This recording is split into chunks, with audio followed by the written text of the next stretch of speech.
Is this person one of the most influential people in America? I knew if I went and I gave interviews on the red carpet. Hollywood has once again embarrassed Blake Lively following her latest desperate attempt for attention. Really? The Titan Blake Lively is now trying to convince us that she is a victim because her mother was. At the 2025 Time 100 Gala, Blake Lively shamelessly turned her mother's trauma into a PR spectacle, humiliating herself and anyone still pretending to applaud. Now Blake Lively. What? They talk about how stunning they look, nothing else. I don't know what happened to TMZ. Maybe they're scared of being dragged into this lawsuit. Meanwhile, Ryan Reynolds was busy hiding his face as he watched their entire fake empire collapse in real time. Really clicked, and it clicked in every part of my life. Blake Lively genuinely seemed to think she was Harriet Tubman reborn. I mean, I've never seen someone strut around so proudly, acting like she freed the slaves herself with just a hair flip and a cupcake. There's a lot of controversy right now with Blake being on the Time 100 list. It's a ridiculous joke. She shouldn't be there. She has no influence over anyone. I think she launched a fake Me Too allegation against him, and There she was, all dressed up like she had just ended systemic racism, grinning from ear to ear while floating across the red carpet. And as if the delusion wasn't bad enough, Time magazine actually had the nerve to wedge Blake Lively between Serena Williams and Simone Biles. She's gonna claim in court that she had all these damages and trauma, but she's totally fine going on red carpets. Two actual legends who broke records, fought racism, and represented real struggle. And then there's Blake, the girl who thinks plantation weddings and L'Oreal's fake Cherokee photo shoots count as civil rights work. Thanks to Time magazine's April 2025 disaster, they've now permanently wrecked their credibility just so Plantation Barbie could have her moment in the fake sun. What? They talk about how stunning they look, nothing else. I don't know what happened to TMZ. Maybe they're scared of being dragged into this lawsuit and now they're just changing lanes here. So Blake Lively had this speech. Someone recorded it and put it online. And let's not pretend it ended there. Megyn Kelly, who doesn't exactly hold back even on a good day, absolutely dragged Blake for turning her mother's trauma into a clout-chasing PR stunt. She called out just how disgusting it was for Blake to use deeply personal pain like a Hollywood prop to score fake sympathy points. The bottom line here is she used her mom to get sympathy. And posing with her everywhere on the red carpet and sitting next to her talking about her and her supportive husband. It was just like, we're not buying it. Megyn didn't stutter either. She said exactly what everyone was thinking. Real survivors don't parade their family's trauma on stage like it's some sparkly accessory. It was the kind of brutal roast you could feel through the screen. Not even Wi-Fi lag could save Blake's dignity. Interestingly enough, Megyn Kelly was there and she was interviewed about Blake Lively and she was like, this is a ridiculous honor. So Daily Mail interviewed her and she said this. I'm definitely hoping for some sort of a selfie in the distance with both Blake Lively and Meghan Markle since they provided me with so many hours of content. Meanwhile, Ryan Reynolds was desperately trying to hold it together and failing miserably. Mr. I joke through everything actually had an explosive anger moment right there on the red carpet.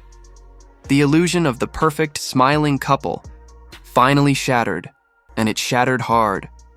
Ryan looked like he was about to either punch a wall or file for divorce on the spot. And I'll be honest, it does feel odd. It feels forced where he's out there being presented as, oh yeah, we got to put you out there. We got to be the man of the people. Everyone loves Ryan Reynolds, Deadpool, but there's just something missing. Honestly, it was the first genuine thing either of them had shown in public in years.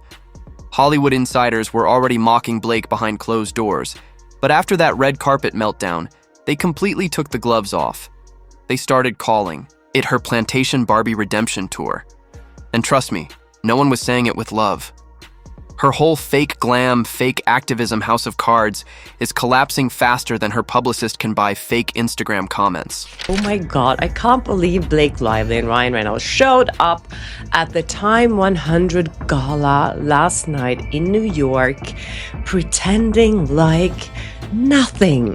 And if you thought Blake couldn't dig herself any deeper, welcome to her Time 100 speech.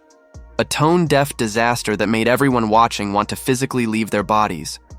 First off, she started by warning people that she'd be talking about trauma triggers, with a big dramatic pause and tissues ready, only to reveal basically nothing.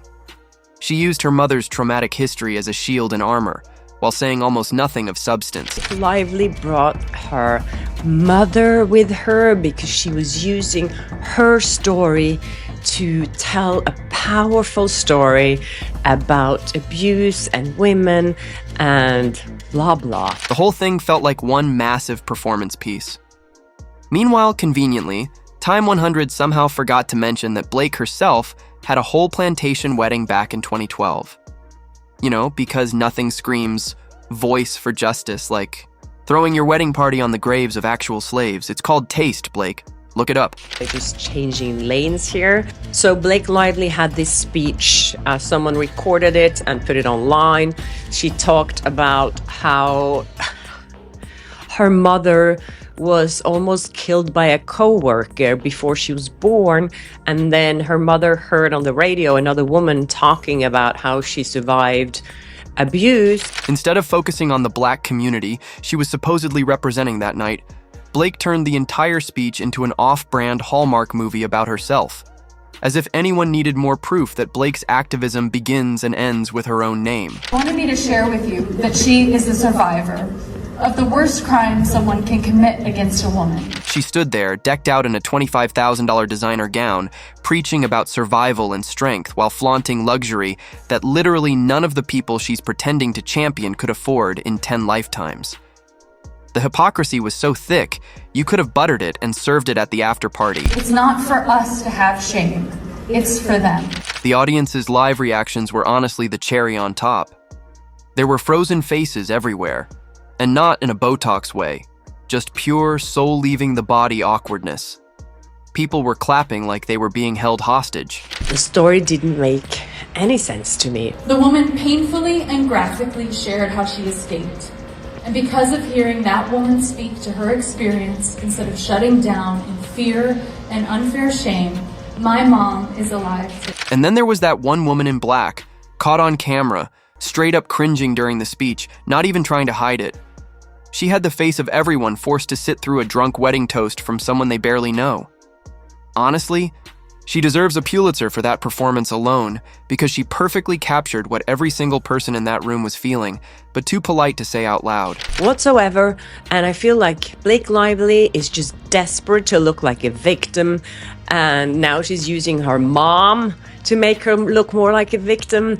All of us have stories. All of us have mothers with stories, and I feel this was just a PR. Just when you thought it couldn't get more embarrassing, Ryan Reynolds, the long-suffering PR puppet himself, delivered the red carpet moment that said it all. On April 25th, 2025, right there for the world to see, Ryan visibly threw Blake's massive dress train out of the way, not to help her, but to save himself from tripping.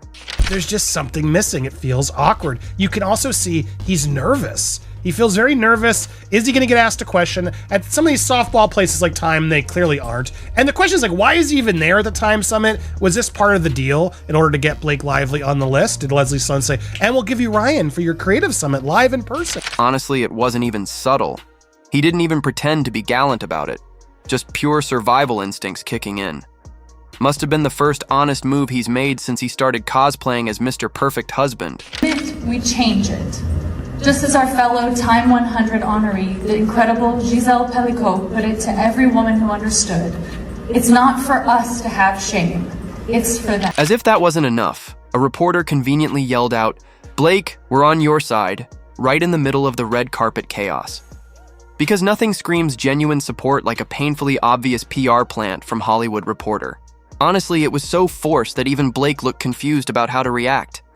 She just gave this awkward smile, like she realized the scam was too obvious, but it was too late to stop the cameras. Peak cringe achieved. Right now with Blake being on the Time 100 list. It's a ridiculous joke. She shouldn't be there. She has no influence over anyone. Yeah, so the reporter asked if she was scared of meeting Blake Lively, and she's like, no, I think she's going to be the one avoiding me. And let's talk about Ryan's face for a second, because the man couldn't have hidden his emotions if he tried. Close-up screenshots captured his eyes shooting daggers straight at Blake, like she had personally set his Deadpool costume on fire. It wasn't just anger, it was the kind of raw, feral, I regret every life choice that brought me here rage. He's there, and I don't know why Ryan Reynolds was doing this speech yesterday that I also talked about. He was interviewed on stage. He was asked questions that he didn't answer, and he was sitting like, when you look at his body language in that interview, he's sitting like this scared little child in that chair. Lip readers online even claim Ryan muttered, "What the?" under his breath, and honestly, based on his face, I believe it. Popcorn Planet's analysis from April 2025 caught it all in slow motion glory. Ryan didn't even try to hide the disgust anymore. I don't know if he did that on purpose to look more like a victim or if he just felt really uncomfortable sitting there. But there was nothing uncomfortable about Blake Lively posing on the red carpet. And TikTok and had a field day. Within literal hours, Riot is Over started trending like wildfire. Fans who used to worship him began saying the mask had finally slipped. No more pretending, no more PR illusions, just pure, unfiltered chaos.